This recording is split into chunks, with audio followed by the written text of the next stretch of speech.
एक हकायत है कि एक अल्लाह का बंदा तो उन्हें सोच लिया भी मैं चिल्ला कट के ते अल्लाह पाक की कुरब हासिल करांदा, अल्लाह पाक नूं अपने नज़दीक करांदा, आप अल्लाह के नज़दीक हो जावांगा। उन्हें इस तरह दिने रोज़ा रखना तो सारी रात ना पिंड तो बार-बार चिल्ला कटना।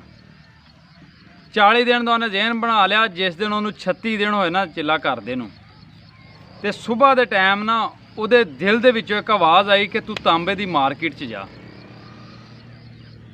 उन्हें भी इस तरह किया, मार्केटां खुलण तो पहलों वो तांबे के बाज़ार चला गया तो उहदे विच फिरन लग पिया। फिरद्या फिरद्या वेंदा की है कि उत्थे एक वडेरी जी औरत आ जाती है, एक पतीली वेचण वास्ते तांबे की। वो जिहड़े दुकानदार कोल जांदी आंदी 6 रियालां दी वेचनी है, दुकानदार उन्होंने लांदे ने 4 रियाल। वो अगली दुकान कोल वो जिहड़ा अल्लाह का बंदा चिल्ला कट्टण वाला आबद सी ना नां दा बंदा, उस औरत का पीछा करन लग पिया भी भला इहदी पतीली किन्ने दी विकदी है। बस इस तरह उन्होंने एक दिलचस्पी हो गई उहदे नाल ये किस तरह वेचदी है।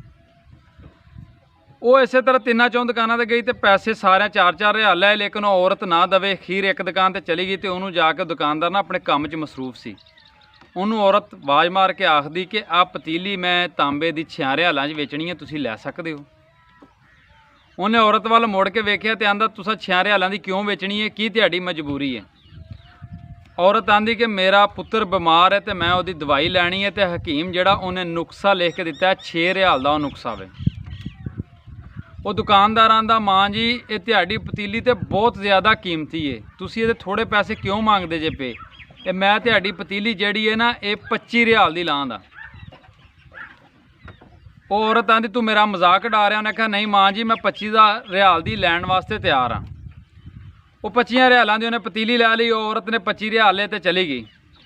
वो बंदा आबद आंदा कि मैं उस दुकानदार नूं पुछया कि तेनू तो दुकान चलानी आउंदी नहीं, तू दुकानदार नहीं बन सकता, तू कारोबार नहीं कर रहा। उन्हें कहा क्यों तेनू की लगता मैं घाटे का सौदा किया। दुकानदार आखदा आबद आंदा तो होर की है, सारिਆਂ ਦੇ 4 रियाल लाए ने, वो मूँह 6 रियाल मंगदी सी पई, तू सानू 25 रियाल दे दिते ने।